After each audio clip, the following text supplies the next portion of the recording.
verdade. Certo? Porque tem muito slide, eu gosto de botar o slide, mas só quando eu estou na conversa mesmo, falando com vocês.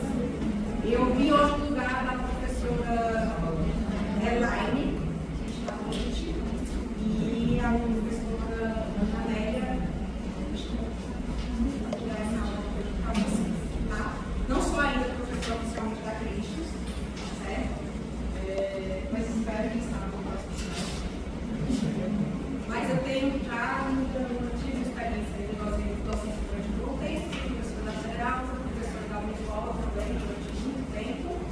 E atualmente eu sou médica da equipe de cuidados paliativos das Hospitais Clínicas, tá? E trabalho numa empresa de Monsanto chamada Profissão. Sou mestre em ciências médicas e sou médica de família e comunidade paliativista.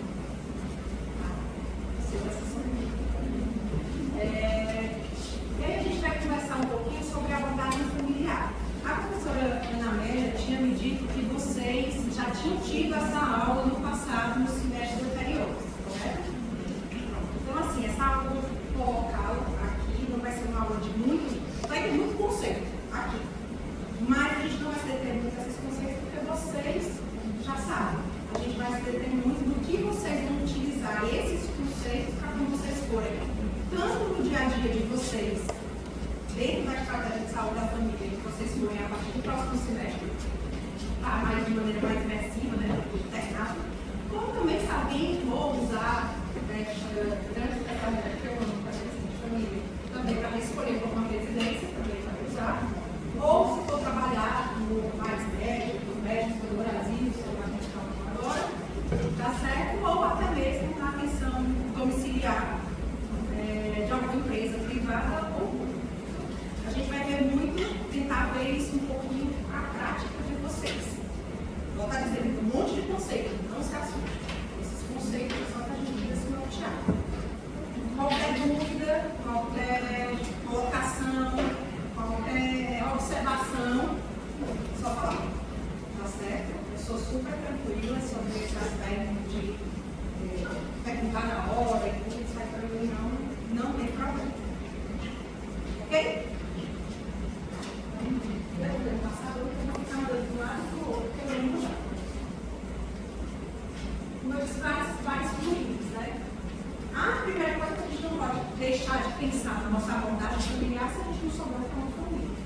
Família hoje em dia, vocês sabem que vocês leem, vocês já viram isso no semestre passado, hoje em dia a família não é mais aquele pensamento que antigamente a gente tinha de mãe, pai e filho. Hoje você pode chamar de família um bilhão de coisas. Né? Inclusive, até a família, a gente vai ver que a família unitária é só você. No Brasil ainda não é tão comum isso, mas as famílias unitárias, quando você vai para fora do país, você vai para a Europa, é só o que tem. Pessoas que nunca tiveram filhos, pessoas que nunca casaram, e de repente não tem mais pai, não tem mãe, não teve irmão, e está sozinho. Né? E isso a gente pode dizer que é uma família? Sim. Ele funciona num sistema próprio de ser individual. Então, é uma família.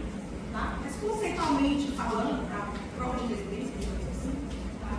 A família é algo de tipificar de dois ou mais indivíduos. Eu destaquei dois ou mais indivíduos, porque eu disse que existe família unitária. E isso mudou também um pouquinho desse conceito. Eles estão revendo esse conceito aí, o que eu posso dizer. Que é o primeiro grupo do qual nós vamos fazer parte e vamos ter influência no resto da nossa vida. E família é o único grupo que a gente não escolhe. Aquele grupo e vamos ficar todo mundo feliz, mas vai ser o resto da vida que a gente vai começar a passar. Tá? E ele, por conta disso, é o que dá muita influência para a gente. Então tem muito que isso quer dizer na prática de vocês, na prática médica nossa, né? Quando a gente vê um paciente, muitas vezes a gente olha para ele e a gente fica se perguntando: por que esse paciente é assim? Por que ele fala isso? Por que ele fala aquilo? Por que ele agiu assim? Pode ter certeza que a influência que ele teve quando criança da família foi muito importante para ele agir daquele jeito. Então, quando vocês aprenderem na estratégia de saúde da família, um paciente lá cheio. Dá um exemplo de uma senhora que grávida, já com o seu 10º filho, vai todo dia no posto de saúde, por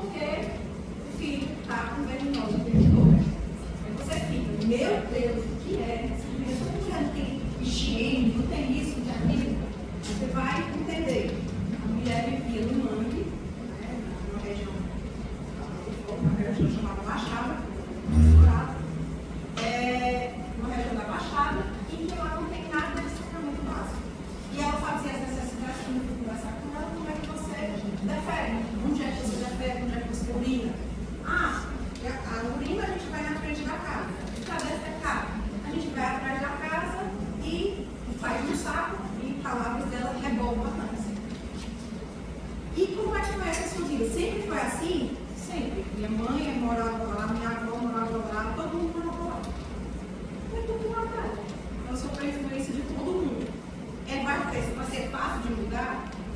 Provavelmente não. Não vai ser fácil. A gente tem que tentar trabalhar nos filhos. Para ver se os filhos diminuem um pouco dessa influência.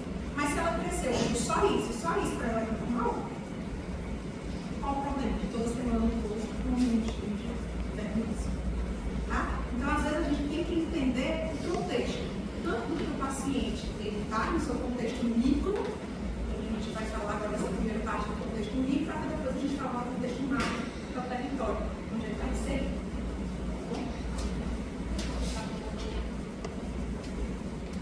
E aí, para trabalhar com a família, existe essas etapas.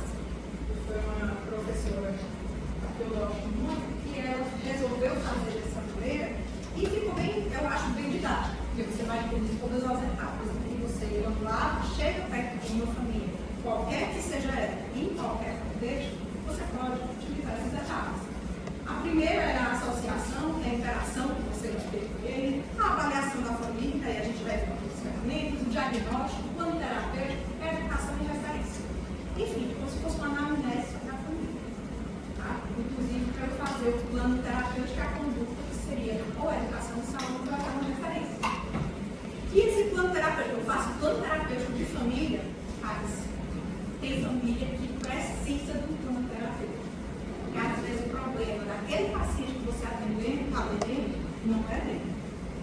O contexto que está vivendo. Se eu não agir na mãe, se eu não agir no pai, se eu não agir no marido, aquele problema vai ser recorrente e eu vou ser só mais um médico na vida daquela família. E não vou resolver. Então, muitas vezes o plano terapêutico ele não é individual, mas ele é familiar. E aí, como eu disse, essa primeira contato, né? E nesse primeiro contato, o que eu tenho que ver? Eu tenho que ver essa visão holística, né? A gente sempre fala, vocês já escutaram falar muito, né? Visão holística dessa questão. Quer dizer o quê? Tudo que eu estou lembrar sempre que o paciente é um indivíduo, inserido na família, que é inserido em um território. Tá?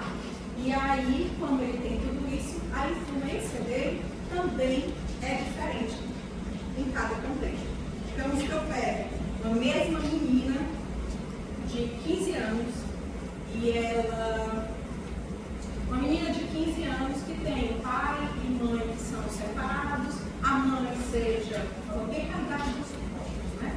A mãe seja uma doméstica, o pai seja um lavador de carro, ela tem mais 4 irmãos e essa família é igual.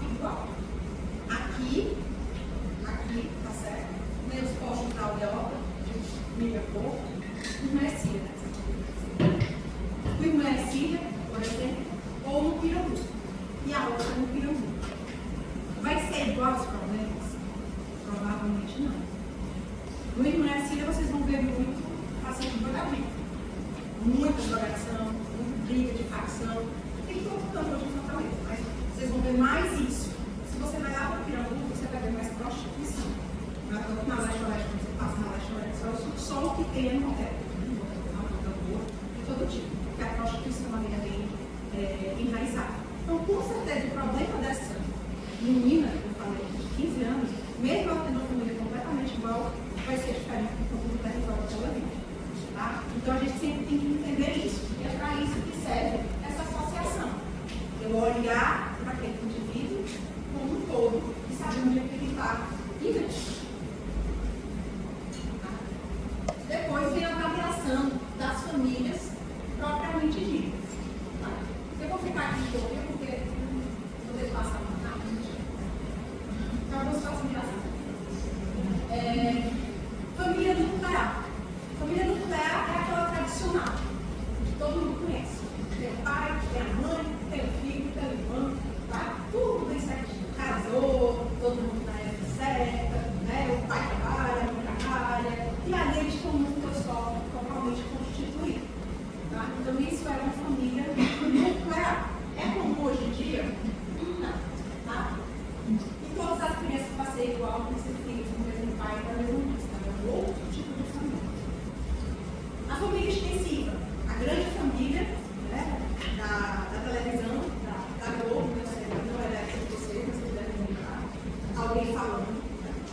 E a grande família não é um tipo de família que a gente chama de estendida, extensiva ou estendida. Tá? Então, é uma família em que eu não tenho só o pai, a mãe e os filhos. Eu tenho o pai, a mãe, os filhos, o tio, o avô, o padrinho, certo? Filho, papagaio, cachorro, todo mundo ali dentro daquele mesmo local. Então, é uma família bem extensiva. A grande família é uma boa maneira de lembrar. Porque tinha, né? Todo mundo ali, assim, confusão, cunhado, não sei o que, não sei mais. A monoparental, que é a feminina ou masculina, ou seja, aquela que só tem um pai, ou só tem uma mãe, seja porque foi. Antes se falava muito porque era ou por divórcio, o pai e a mãe não tinham separado, ou por viuvez. Hoje em dia não. A grande maioria pode ser monoparental porque a mulher quis ter um filho só, ou o homem quis ter um filho só, adotou, a mulher fora,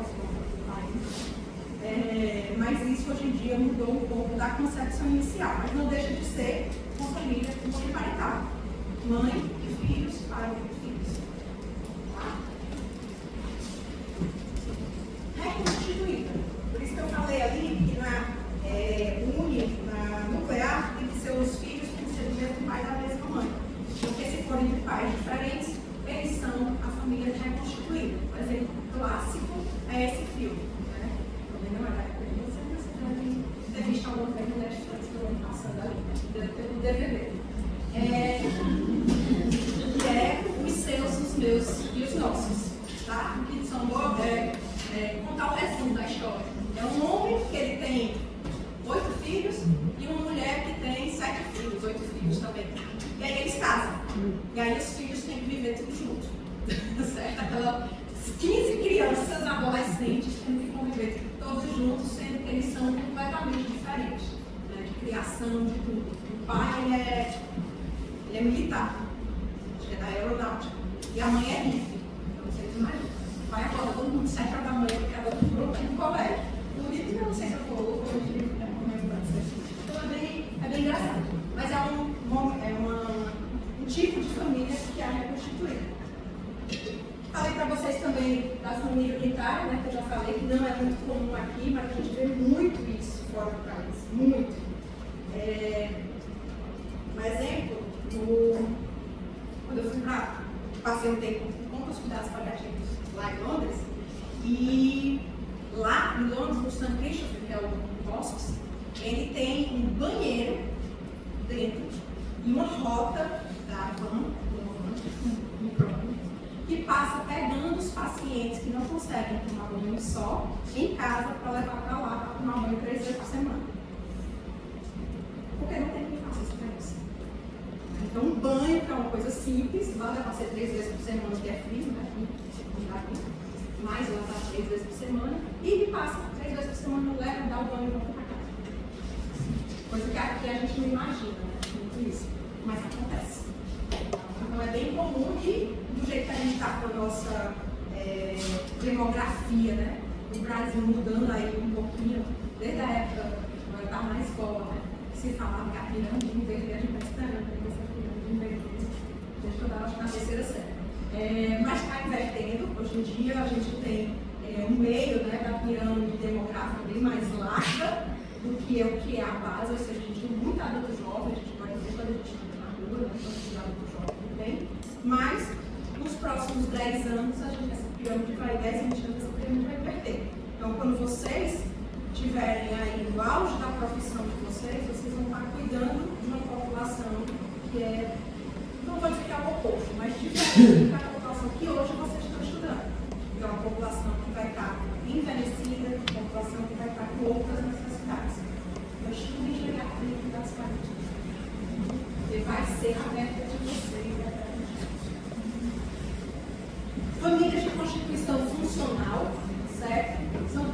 vivem juntos e desempenham os papéis parentais em relação a uma criança e adolescente. Exemplo, às vezes existe, dá um exemplo do amigo que eu tinha, no colégio, em que o pai e a mãe dele morreram num acidente. Os dois juntos morreram num acidente de carro. Ele era o irmão mais novo, ele era da minha idade, na época eu tinha 13, 14 anos, e ele tinha 2 irmãos, um homem e uma mulher que eram mais velhos do que ele, tinham 20 e poucos anos. Então, quando os pais deles morreram, eles dois ficaram sendo o pai e a mulher. Ficaram sendo a referência de pai e mãe que ele tinha. Então, para levar para o colégio, ele tinha que dirigir, então tinha que ser um dos dois, para reunião de pais e mestres, assinar coisa no colégio, não sei o quê. Tudo tinha que ser eles dois. Então, uma família que foi reconstituída. Oficialmente, eles não são pai e mãe, mas eles tiveram que ter essa função.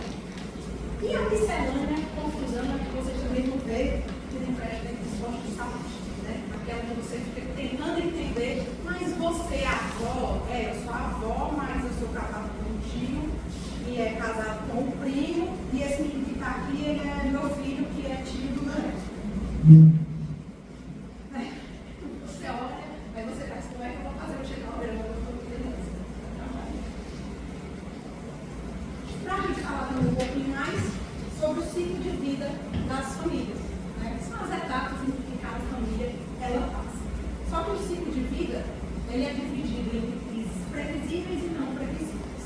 O que é que são as crises previsíveis? Né? São aquelas que, se tudo ocorrer, se tudo ocorrer dentro da temperatura, pressão, isso. Se tudo ocorrer dentro desse negócio todo, a gente vai ter as crises não previsíveis, todas elas, certo? Então eu vou passar por todas as fases. E o que são as crises não previsíveis? Um acidente, um desastre. Tá? Que aconteceu naquele momento, então uma crise previsível não aconteceu. Então, primeiro é o lado do jovem. Aí a gente não tem muito também isso no Brasil, mas isso está mudando. Que são jovens vivendo sozinhos em casa, né, na casa, morando só, uma conta, todas as suas contas, etc., mesmo que não esteja casado, etc. Aqui a gente tem muita mania de sair de casa quando ou vai fazer faculdade, né, fora, ou quando casa. Né? Se for ver em outros locais, não é bem assim. A gente, quando sai de casa, normalmente 18 anos, o pai já volta para correr. E aí começa a ter algumas crises, inclusive crise financeira. Né? O que é que eu vou fazer agora? Como é que eu vou comprar uma roupa? Eu lembro de uma amiga minha, e ela saiu de casa, né, para fazer faculdade, tudo, e ela começou a dar aula para pagar as contas, etc. E aí a gente conversando, ela chegou na minha casa, ela olhou para minha mãe, do céu, eu nunca imaginei que papel higiênico fosse tão caro.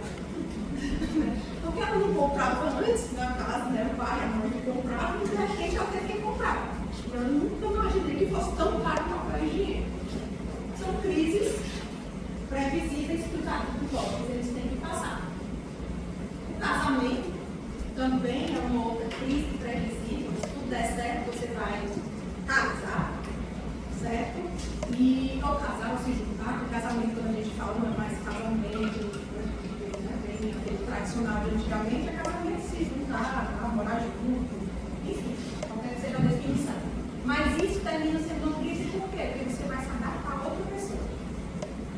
E aí, uma outra pessoa que, lembrando, foi um indivíduo que fica dentro de uma família, dentro de uma comunidade, casando com outro, tem um outro aspecto completamente diferente. Quando eles se juntam, às vezes dá certo, né? Às vezes não.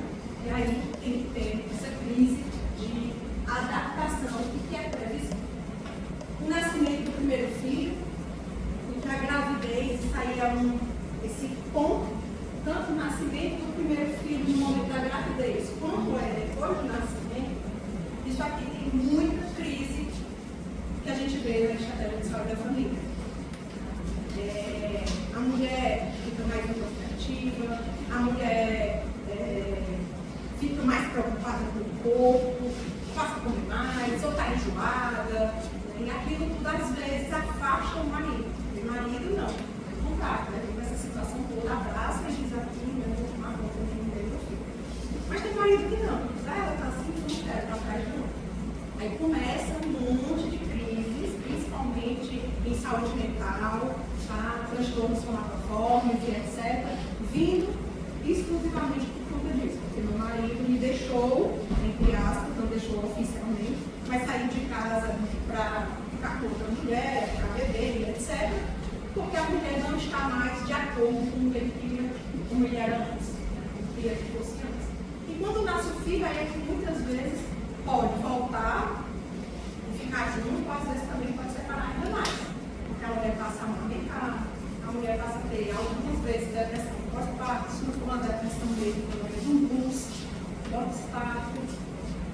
Tem a questão do corpo, né, que a mulher até então não está com aquele bastão, né, ela entre aspas tranquilo, mas tira uma barriga, a barriga fica flácida, né, e aí o marido não quer olhar para aquilo, tem que ter uma abstinência sexual durante alguns dias, e às vezes o marido não entende.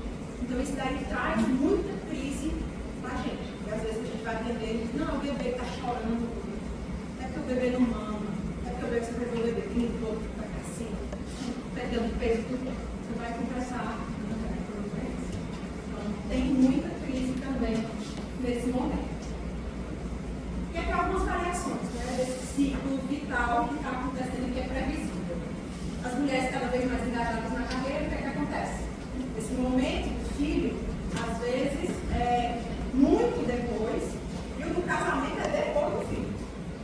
Hoje o pessoal que tem, você escutar em São Paulo, principalmente em São Paulo, que eu vejo, mulheres contavam dos óculos. As mulheres todas contavam dos óculos. Por quê? Porque eu quero me dedicar à minha carreira e ela está em 50 anos, pela minha previsão que eu fiz, eu vou querer engravidar. Só quero engravidar depois dos 50, então eu vou contar os óculos. Tá? Então acontece isso. E aí, quando está engajado na carreira e etc., aquela crise previsível, que seria casamento e ter filho, muda. Exatamente no lugar, tá certo? Mas está dentro do normal. Família com sobreposição de geração, tá? Em que a mãe, outra coisa que é comum também vocês verem, é a mãe e a filha, as duas grávidas, talvez que estão pré-natal. Com o mesmo dado gestacional, é muito bonitinho, sai de uma e para outra, na mesma função. E adolescentes, infelizmente, estão dando simples. Família com filho pequeno, também é outra crise que a família tem, junto com aquela história de quando nasceu. E aí, quando nasce, é o meu sonho, meu filho perfeito. Né? Nasceu, é meu filho, é lindo, maravilhoso, aquele, também naquela época, o bebê Johnson, né? É lindo, o sonho. Quando o menino nasce, não é nada. O menino pode ser até lindo, mas o menino não para quieto, né? Sai brigando com todo mundo dentro do colégio, morre de coleguinha, e vem reclamação, né? Aí a mãe diz, esse teu menino ali, sai voltando, é aqui, e por aí vai, confusão. E aí começa todo o estresse. O menino, no seu sonho, ele de repente ia se tornar o próximo Einstein, né? Da vida está reprovando todos os anos. Então, vem a frustração ali dentro. E aí, querendo ou não, é uma crise também que eu tenho. Depois disso, é o filho adolescente. Crescer. E aí começa.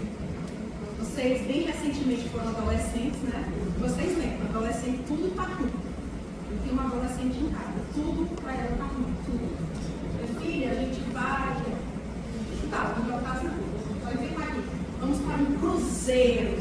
Um ator assim, bem famoso dela. Tá? E aí você vai poder ficar lá, tirar foto com ele, com sua melhor banda. Massa.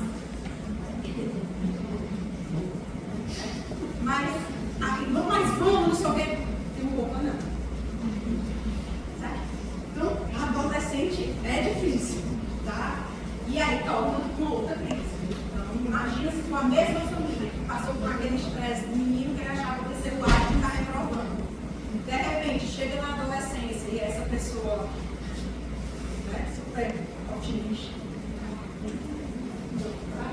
é outra crise que você vai ter.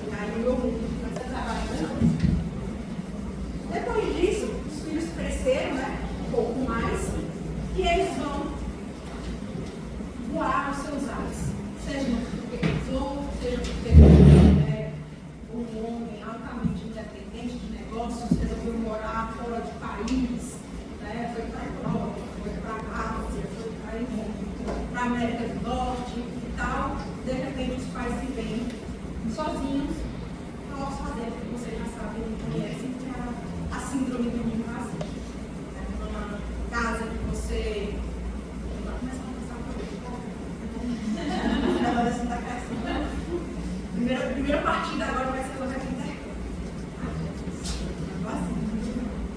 E aí você tem todo aquele preparo da sua vida para aqueles filhos, a sua rotina foi feita em prol deles, sua rotina de tudo, seja a rotina do dia a dia, rotina emocional, rotina espiritual, rotina financeira, tudo você fez pensando naqueles filhos, de repente não tem mais. Então, o que tem de família que chega também para vocês aprenderem o problema todo, a síndrome do ninho vazio, não é de brincadeira. Tá?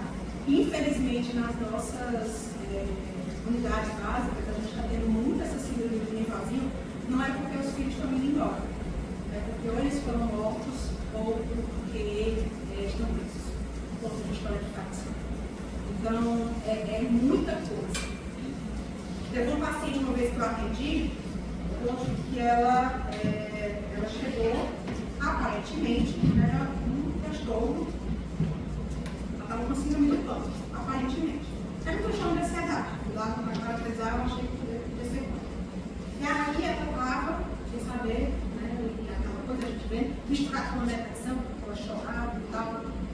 Até que eu comecei a conversar muito com ela, e ela falou: não, o meu problema todo aconteceu há um mês. Quando minha filha, que namorava com um comandante do GDR da região, ela tinha um filho com ele e acabou o namoro com ele na prisão. Ele mandou dar uma surra nela, pegaram ela no banheiro, tomando banho no banheiro, arrastaram ela para o meio da comunidade, deram uma surra nela de mangueira, de extintor, e rasparam a cabeça dela. Só pararam porque um dos colegas dela chamou a polícia chegou e eles pararam. E aí o ex-namorado disse que quando fosse a próxima vez era para matar. E aí ela teve que fugir.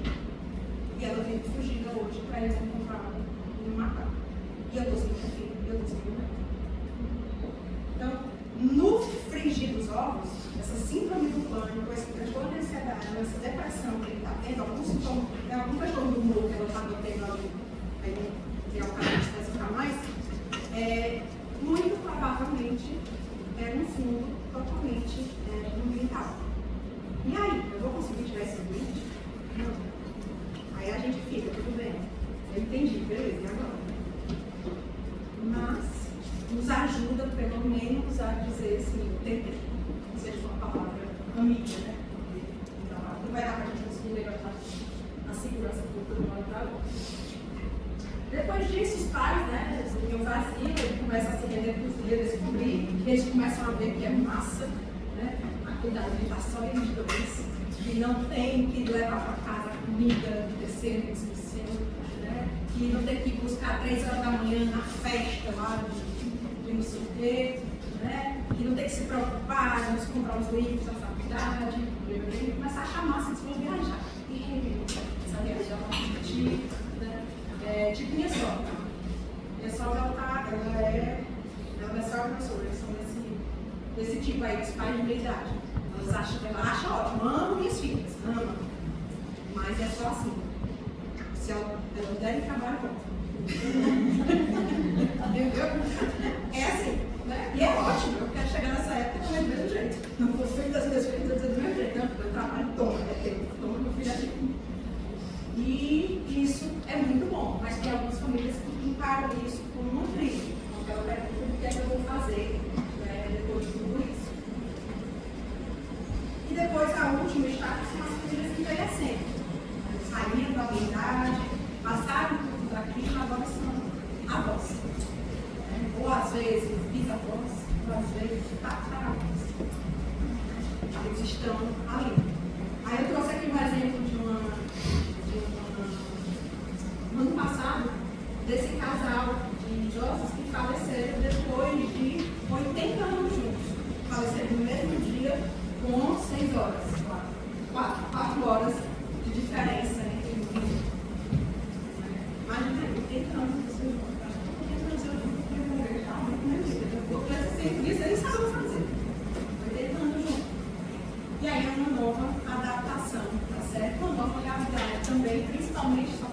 trazendo a realidade dos centenários. E hoje, cada vez mais, a gente tem os velhos, os idosos, que são os centenários. Não deixou de ser aquela raridade para sair de jornal, né, para ser agora o comum. E as crises acidentais, ou não previsíveis, são aquelas em que acontece alguma coisa que não está dentro da temperatura, né? E aí o que é? Mudança de domicílio, o desemprego. Eu sou uma adulta super bem resolvida. Desempregada. Tem crise, morte, gente querida. Previsível é o quê? E aquela coisa bem comum, né, que a gente conhece do ciclo vital. Nascer, crescer e morrer. Mas às vezes morre antes de crescer. E aí é um crise. E por aí vai. Né? Separação, miséria, violência, que a gente está vendo muito, e festas. E aí, quando eu vou olhar essas pessoas, eu vou fazer o quê? Vou tentar entender. Já sei que é uma família, eu já caracterizei que tipo de família ela é. Já soube se ela está vivendo alguma crise na vida, se é previsível, se não é previsível, se tudo aquilo que ela está acontecendo é por algum motivo que possa ou não, dentro do contexto, ser ajustado ou até orientado. Aí depois que eu faço tudo isso, eu vou tentar tirar uma foto. E o genograma, que vocês com certeza já viram milhares de vezes também, o genograma, ele só falando bem rapidamente, tá? Não vou me detalhar aqui quanto o genograma não vejam mais. Mas o genograma, o que é que ele fala? Isso que eu preciso de saber. Ele é uma foto. Tá? Ele é uma foto daquela família. Se acontecer alguma coisa, ele não vai lá sozinho, automaticamente, como se a gente cria daqui a pouco um aplicativo de genograma que se autoalimenta sozinho. Mas por enquanto ainda não, ele é uma foto. Se não for, aí eu vou corrigir aquele genograma para mostrar somente no momento estático. Mas ele tem, apesar disso, ele tem suas funcionalidades. Tá? Eu consigo, por exemplo, esses símbolos que vocês já chamam de canecas, eu consigo, por exemplo, ter uma noção na parte tanto de doenças quanto de uma utilidade do genograma que eu uso muito hoje no hospital dos pacientes de cuidados paliativos. Por quê? Porque às vezes chega um paciente que está querendo, a gente está vendo que ele está indo, né, falecendo, ele está entrando em insuficiência respiratória, ou ele está indo perder a sua consciência, e ele diz: eu não quero que minha esposa e meu filho mais velho tomem as decisões por mim, porque ele sempre tomou as decisões erradas. Quem eu quero que tome as decisões é a minha norte, por exemplo. O genograma ele vai me ajudar a ver isso. Se ele tem um problema, se ele tem uma relação conflituosa com a mãe, ou aliás, com a esposa e com um dos filhos, eu consigo ver isso. E eu utilizo isso. Para quê? Porque eu sei que na hora que esse paciente ele tiver perda de consciência e etc., algumas medidas que alguém possa vir a querer fazer, vai decidir vai ser a nora, não a esposa, vai ser a filha. Aí ele termina seguindo com algumas coisas. Entre isso também existem os conflitos entre uma família e outra, para saber qual aquela que é mais comum do genograma ser utilizado, a gente viu lá na época do segundo, terceiro ano, quando estava produzindo, né? A genética. Certo? Tem o valor genético, se não tem, quem faz genética está ajudando muito, quem faz a sociedade genética. Não vou me aplicar isso daí, porque você já viu demais. Então, eles são vários slides, mas eles são demais. O outro é o ecomapa. O ecomapa, ele é uma foto, só que ao invés da família, é uma foto da comunidade feminina. É praticamente isso. E aí, o que é que o ecomapa ele fala? Ele vai olhar para aquela família com são, dentro da sua comunidade, quais são as ferramentas que eu posso ter para me ajudar. E como é que essa família trabalha internamente junto com esse ambiente. Então, né? É um mapa do ambiente, para dizer o que é que você pode ter e o que é que você não tem. Certo? E aí, as mesmas coisas que tem dentro do genograma, você pode explicar a mesma coisa como é com o mapa, porém, você falando de ambiente. Tipo, a relação do José com o trabalho, a relação dele com a igreja, a relação dele com o mercantil do vizinho. Então, a gente já foi para a primeira associação, a gente entendeu um pouco dessa parte da avaliação da família, o genograma com o mapa, ele tem meio tudo, e agora a gente vai passar um pouquinho para a avaliação da família. Você já viu o CAPS, né? Tudo bem? Vamos lembrar aqui sobre o PRATS. O PRATS eu gosto muito, mas são duas ferramentas que a gente usa muito. É o PRATS e o FIG. Eu não gosto do FIG. Vou explicar para vocês, eu gosto muito. O PRATS é muito mais prático, certo? Porque você vai pelas letrinhas dele e você vai saber exatamente o que está acontecendo com aquele paciente. Eu vou fazer isso com todo paciente, com todas as famílias, não com o senador. Você vai fazer isso com os pacientes que realmente têm necessidade de você aprofundar e você entender o que está acontecendo com aquele paciente dentro da sua família, dentro das suas relações e dentro do seu ambiente. Tá? Fazer todos você não vai conseguir, porque demora, vai conversar, dependendo do paciente, vai querer conversar muito e, infelizmente, a gente ignora dentro do posto de saúde. A gente vê só um paciente, não é o caso. A gente vai atender vários. A gente não pode ficar com esse campo todo de conversa como a gente queria, certo? E aí, baseado nisso, aqui o prático eu acho melhor do que o filho, porque o prático é um pouco mais prático, menos complicado do que o filho, porque você está muito mais para fazer, tá bom? Mas tanto faz fazer um do que fazer outro. Você só vai mais LP é um problema apresentado, ele vai destrinchar um pouco, provavelmente você já fez isso na HDA, conversando com o paciente, mas aí você vai ter a oportunidade só para saber se aquela relação, aquele problema que ele está trazendo é um problema que tem um fundo exclusivamente, como eu posso dizer, de CID, se é alguma coisa que ele está trazendo que tem ali uma doença, uma patologia, alguma coisa desse tipo, ou se aquilo ali não, tem um contexto maior que eu não consigo ainda catalogar, digamos assim. Tá? Violência você consegue catalogar, mas o cara que é um mudante que está dentro da cadeia, que mandou matar a mulher, a mãe do filho dele, não tem. Então você às vezes não consegue. Então você pode também colocar isso um pouco mais. O L tem seus papéis desempenhados na família. Como eu disse, esse exemplo dos cuidados paliativos, oficialmente, se você for ver pela linha de hierarquia de quem decide qualquer coisa sobre um paciente, né, ou o outro dentro da família, a hierarquia seria o quê? Se eu sou casada, é o meu marido, ele que é um representante legal. Se eu não sou casada, aí eu vou para os meus descendentes, começando do mais velho até o mais novo. Se eu não tiver filhos, vai para os meus ascendentes. Se não tiver ascendente, vai para os meus colaterais. Vai destruir os colaterais do primeiro, do segundo, tá? Então essa aqui, digamos assim, seria oficial. Mas esse paciente, ele disse, eu não quero minha esposa, que seria a primeira, eu não quero meu filho mais velho, que seria o segundo. Eu quero a minha cunhada. Então, tem aqui que está fazendo realmente o papel de responsável legal desse paciente. Né? Não é o que a gente diz aí. O afeto não é a relação entre eles, tá? Como eles se cuidam. A comunicação, se a comunicação dentro da casa é fácil, se a comunicação é difícil, se a comunicação é clara, é objetiva.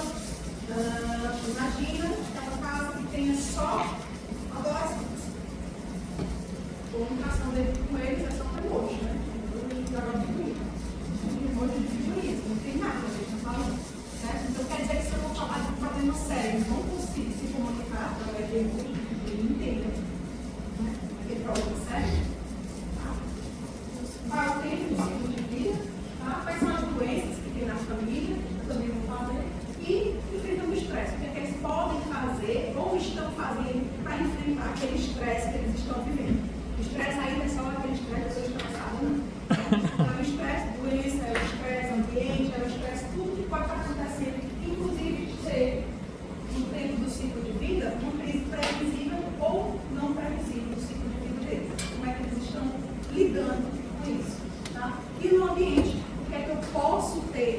ambiente que possa me ajudar a lidar com tudo isso, a melhorar o problema que eu tenho.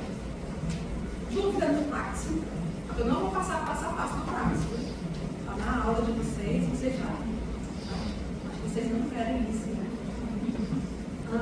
Mas tem alguma dúvida que vocês tenham de como é que eu posso aplicar isso?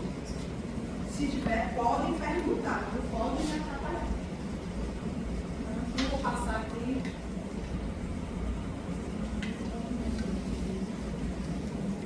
Vamos lá. O filho ele é um pouco mais complicado, porque ele começa que ele não tem uma linha única. Em cada palavra ou cada letrinha sem um significado. Ele já fala que é mais ou menos as relações, como é que são as orientações de relações interpessoais da família. Tá? Tem, se você for olhar publicações estrangeiras, todos eles gostam muito do filho, das publicações. Eu, como uma boa brasileira, pratico então todo outro, certo? Mas se você for ler algum relato de casos ou algum trabalho com ferramentas de abordagem familiar, normalmente eles usam mais aqui. E aí, o que é que ele fala? Ele fala desses 4 pontos: inclusão, controle, conectividade e intimidade. E isso, resumidamente, é mais ou menos as mesmas coisas que estão em prática, porém um pouco mais subjetivo. Então, a inclusão, ela tem 2 partes. Primeiro, a estrutura, né? Que aí vem o papel, que é mais ou menos o papel que tinha no outro, tá? O papel lê-se em todo mundo. Como é a estrutura dessa família? Quem manda nessa família? É uma família matriarcal? É uma família patriarcal? Não, é uma família que os filhos aqui mandam e os pais só obedecem? Como é que é a estrutura disso aí? Outra é a conectividade. Que aí entra muito no afeto do prático. Como é que é a relação entre eles? Se eles se comunicam bem, também entra um pouco na comunicação. Na inclusão também, os modos de compartilhar. E termina sendo a conversa.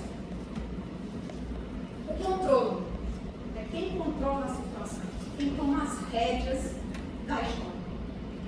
Quem toma as rédeas da casa, quem toma as rédeas de tudo que está acontecendo ali. Então entra também um pouco naquela parte também do prático.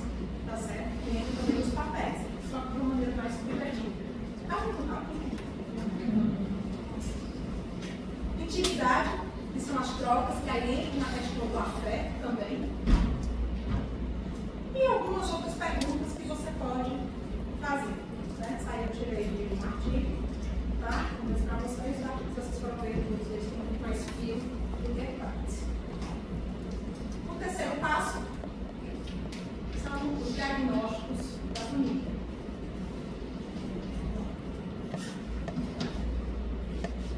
Diagnóstico da família.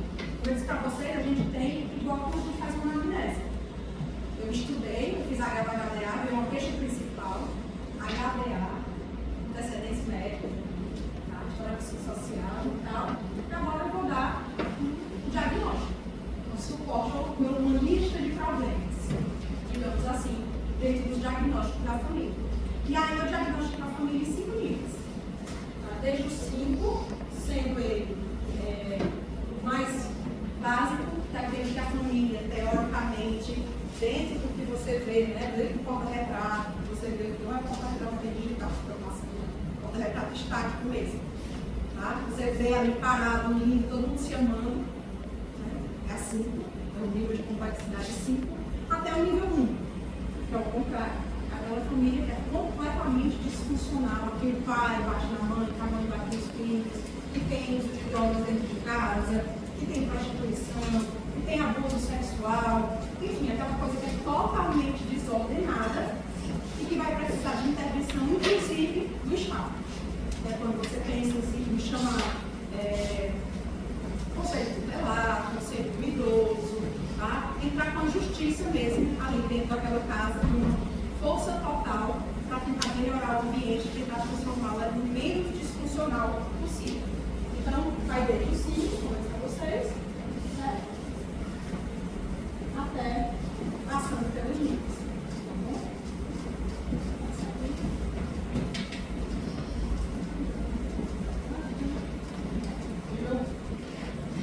E aí, o outro plano, o outro passo que eu tenho que fazer é o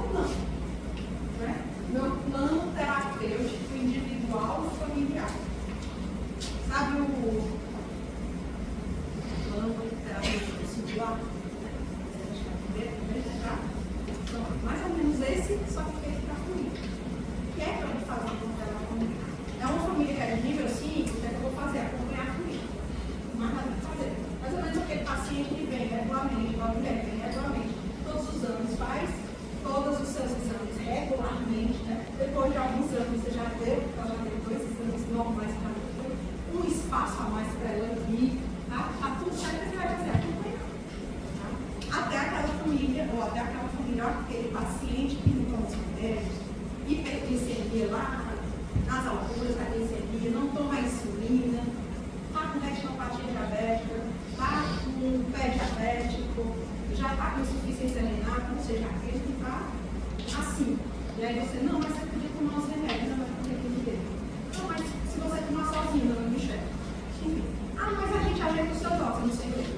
Então, imagina, tá bom? E aí qual é o meu plano que eu vou fazer com ele? Eu vou acompanhar, vou chamar o conselho tutelar, eu vou tentar conversar com a escola, por exemplo, para ver se a criança está tendo algum problema, algum distúrbio, que vai acrescentar alguma coisa com os pais.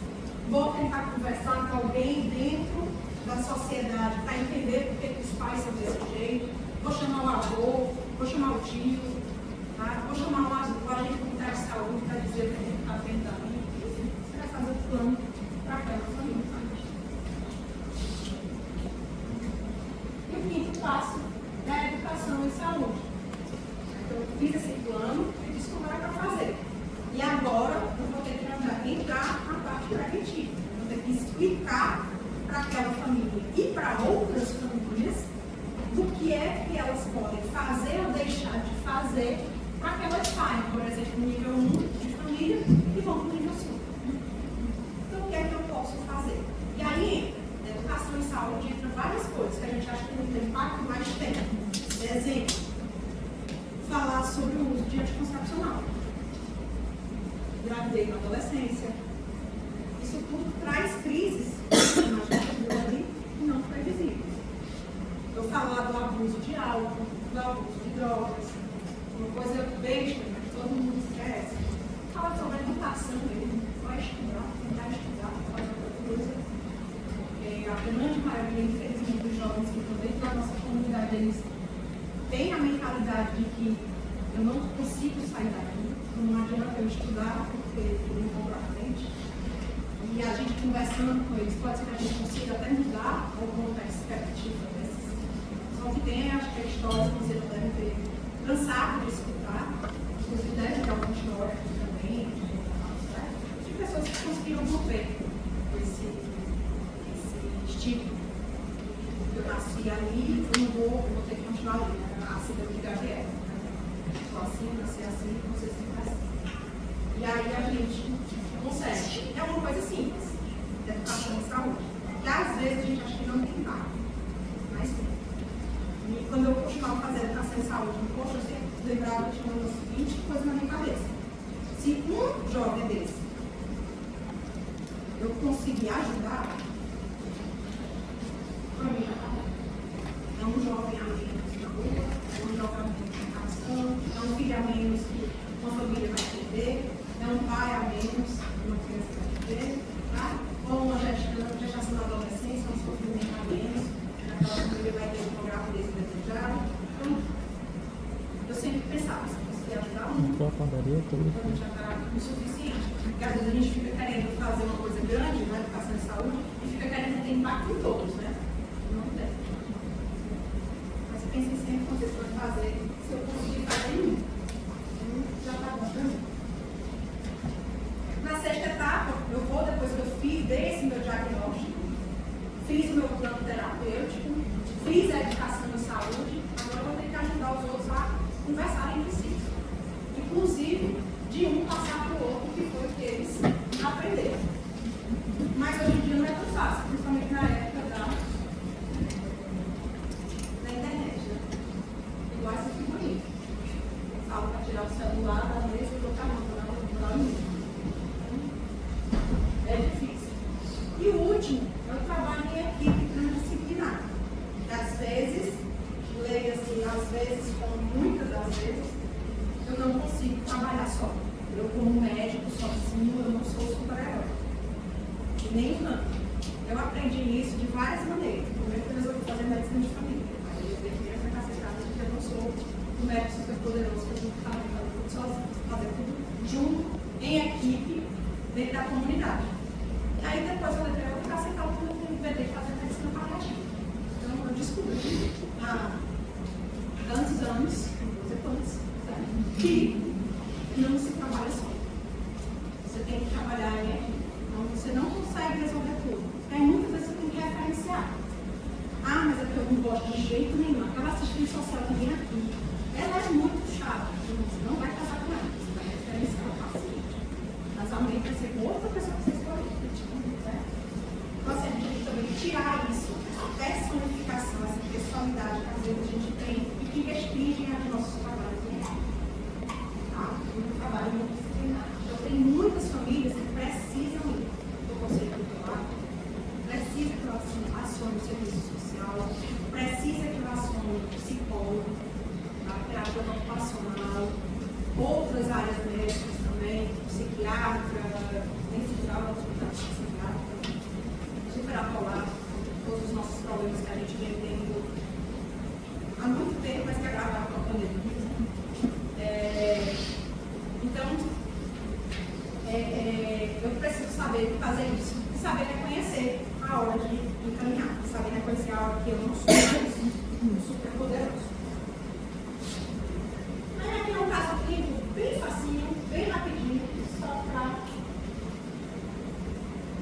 a gente lembrar. Bem simples, é um caso clínico bem simples que acontece na unidade básica de saúde e como você pode, caso você queira, tentar as ferramentas. Era paciente SFN de 32 anos, feminina, natural de Aguaruna e procedente de Fortaleza e católica do lado. O queijo principal dela é engravidar. Ela foi para a unidade, devido esse desejo de engravidar, e há mais de um ano eu venho tentando ter um filho, porém não teve sucesso. Traz também o exame do dado hormonal feito em 2003 com um radical lateral. Repetiu o exame em 2006 e teve um breve aumento do mesmo exame, sem outras queixas. O médico não usa nenhum, antecedente. Nada, tá? Tudo normal, nunca fumou, nunca bebeu, só o pai que tem hipertensão e a mãe é a cardiopata que foi descoberta ao falecer.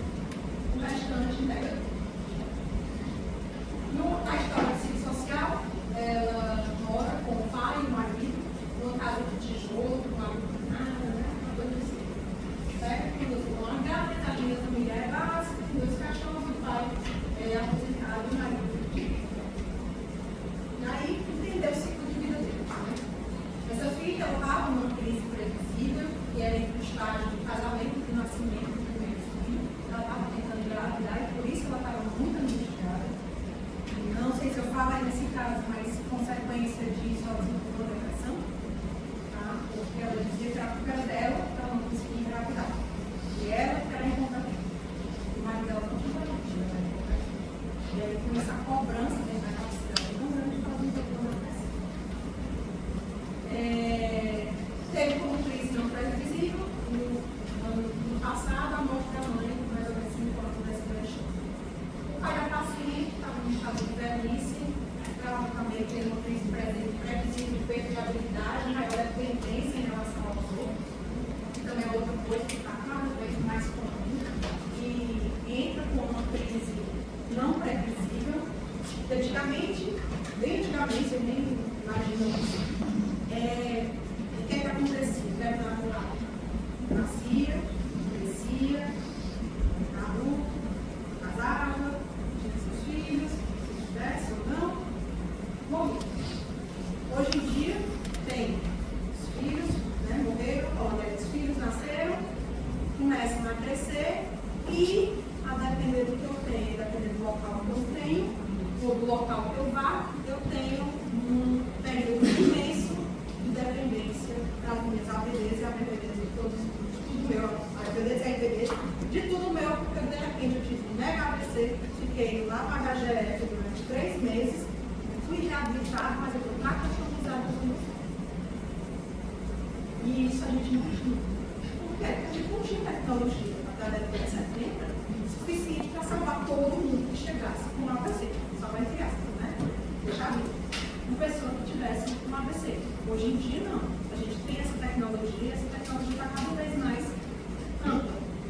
uma crise não previsível, que a gente tem que daqui a pouco vai se tornar agora até se tornar não previsível, espero que não, é a gente ter essa ideia de eu sair de uma independência completa, eu faço tudo e agora eu estou totalmente dependente dos outros para fazer qualquer coisa, até uma coisa mais simples que seja, por exemplo, se alimentar. Então, esse pai estava fazendo isso aqui. Além da morte da esposa, dos amigos também. Esse aqui foi o caso, né? Para nos apresentarmos.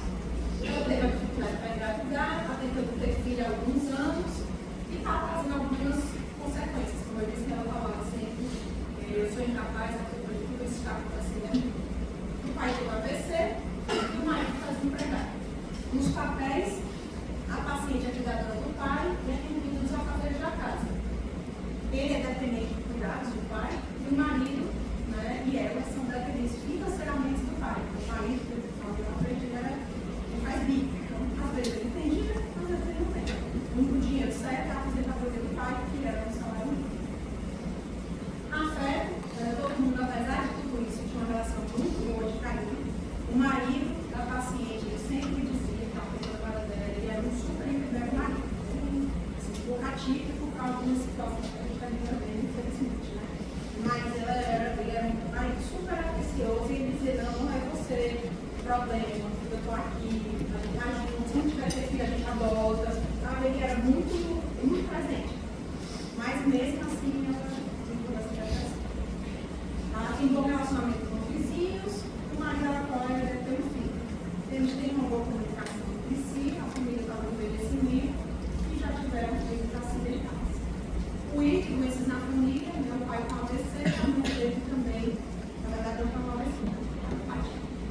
No C, né, carregando estresse, ela se sente culpada por consegue engravidar. E o marido apoia, né, a paciente querendo um filho.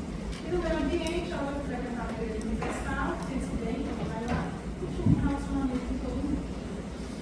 O filho, na inclusão, a estrutura, muito parecida com tudo, tem familiar, já deve ter salários mínimos, controlado de energia, por aí vai, conectividade, déficit motor, a família é dependente de terceiros, e o pai ele queixava-se muito de pouca visita dos familiares.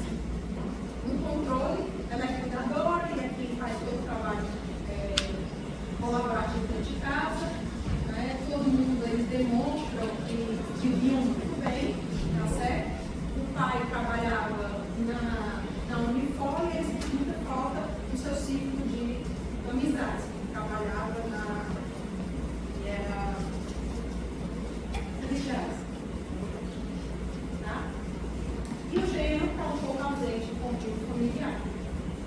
Esse foi mais ou menos o genograma que foi feito da paciente. Tá? Então, assim, aqui foi só para mostrar para vocês uma forma prática de tudo isso que a gente falou. O que é que eu posso fazer? Volto a repetir. Eu preciso fazer isso com todas as famílias? Lógico que evidente que não. Isso aí é porque eu estou das famílias que já apresentei. Uma paciente precisava fazer? Não. Lógico. Mas tem algumas famílias que é importante para você poder entender com mais afinco o que está acontecendo. Tá bom? Genograma é interessante para todo mundo, para quem vocês puderem fazer, até porque o genograma não é uma coisa exclusiva do médico. Você pode até começar botando só o quadradinho e a bolinha, tá? E deixa o médico técnico preencher, né? Não tem problema também. Porque todo mundo, desde a lista do site de saúde, dos serviços gerais, todo mundo ele pode preencher o genograma. Espiritualmente primeiro. Então é interessante às vezes ter. O restante não. Vocês elegem as famílias e vocês veem. E o principal é saber que a família agora se pegar a família